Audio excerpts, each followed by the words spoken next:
Hey guys, welcome to CHC TV, your daily 2 a.m. news. I'm your host, Connolly, and this is my dog, Roxy.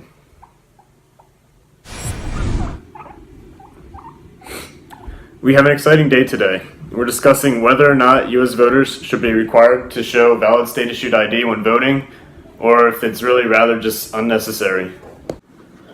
As we all know, the president's goal is to get reelected, or have someone elected of the same party as they are. Right off the bat, though, we see tension between the conservative Republicans and the liberal Democrats.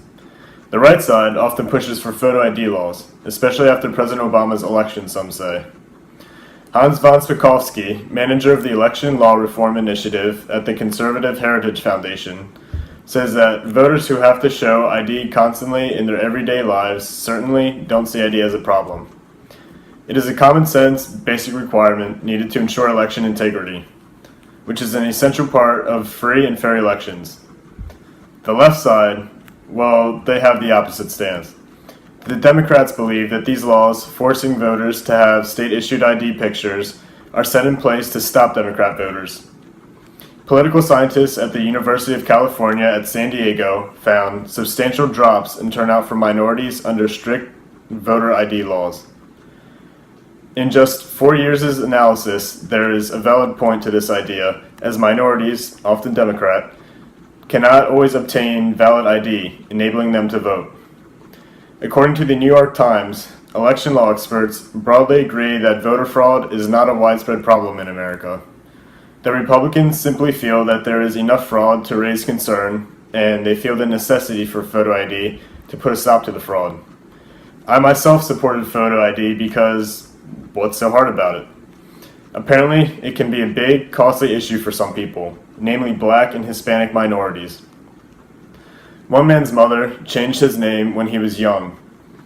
However, to get a voter ID, your name must match the name that's on your birth certificate.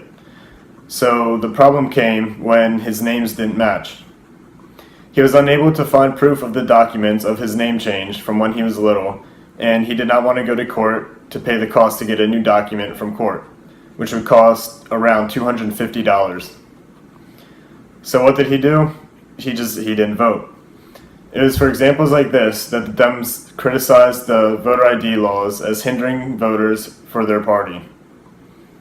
It is even causing me to rethink my opinion on voter ID, and that maybe it is not as simple and as helpful as I had thought. So what's my final stance on the topic? Well, I now lean more towards no voter ID because more information shows that the kind of fraud that these laws will stop is almost non-existent. Voter fraud most definitely does exist, but in-person fraud at the physical polls themselves practically never occurs. As election law expert Rick Hazen explains, voter fraud occurs through absentee ballots, and almost all fraud prosecutions made are on the absentee ballots that were illegally cast. This means to me that what Republicans argue for, forgetting that it quiets Democrat votes and helps them in the polls instead, really is not stopping voter fraud because it is predominantly fraudulent voters finding it easier to forge fake signatures and names than to actually go to the polls themselves in person. So that's my stance on the topic.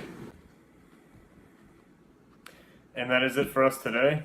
Thank you for watching. I hope you learned some information about voter IDs, and you should make a decision for yourself and do some research of your own. Thanks.